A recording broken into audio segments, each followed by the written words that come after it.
हालात फिर से बिगड़ते जा रहे हैं। बाढ़ से अब तक 5 लोगों की मौत हो चुकी है और 63,000 से ज्यादा लोग राहत शिविरों में रहने को मजबूर हैं। पिछले 4 दिनों से असम में भारी बारिश हो रही है। असम में 19 जिले और करीब 11 लाख लोग बाढ़ से प्रभावित बताए जा रहे हैं। यहाँ के कई पुल भी बुरी तरह से क्षतिग्रस्त हो गए हैं। एक पुल तो पूरी तरह से बह भी गया है।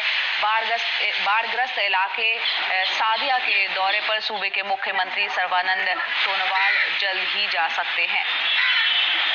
वहीं असम के निचले इलाकों के साथ साथ बोडोलैंड का इलाका बाढ़ से बुरी तरह से प्रभावित है। सालों से ये इलाका बाढ़ की चपेट में आता रहा है, लेकिन सरकार की अनदेखी इनकी परेशानी और भी ज्यादा बढ़ा देता है। और एनडीटीवी के रतनदीप चौधरी हमारे सहयोगी और संजय चक्रवर्ती ने भूटान बॉर्डर से सटे एक ऐसे ही गांव से रिपोर्ट ली, वहां का जायजा लिया। आपको दिखाते हैं। बाढ़ के तेज पानी में 44 साल का लकी मधुआ अपनी पत्नी और बेटी के साथ पास के एक राहत शिविर में जाने की कोशिश में, जो असम के चिरांग जिले में भूटान सीमा से महज 15 किलोमीटर की दूरी पर है। आसपास के इलाकों में भारी बारिश के बाद आई बाढ़ की वजह से गांव में उसका घर आधा डूब गया है। चिरांग और कोकराझार में बाढ़ का ये तांडव हर साल का खेल हो गया है।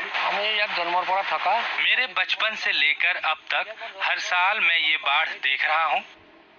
पूरे गांव को राहत शिविरों में जाना पड़ता है। उसकी पत्नी की कहानी बताती है कि चिरांग और कोकराझार के 50,000 से ज्यादा लोग किन चुनौतियों का सामना कर रहे हैं।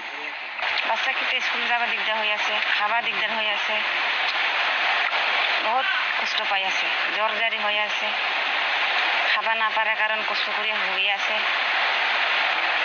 পানি পার হবার না পাए। सब कुछ खोने के बाद जीने की लड़ाई इन राहत शिविरों में दिखती है।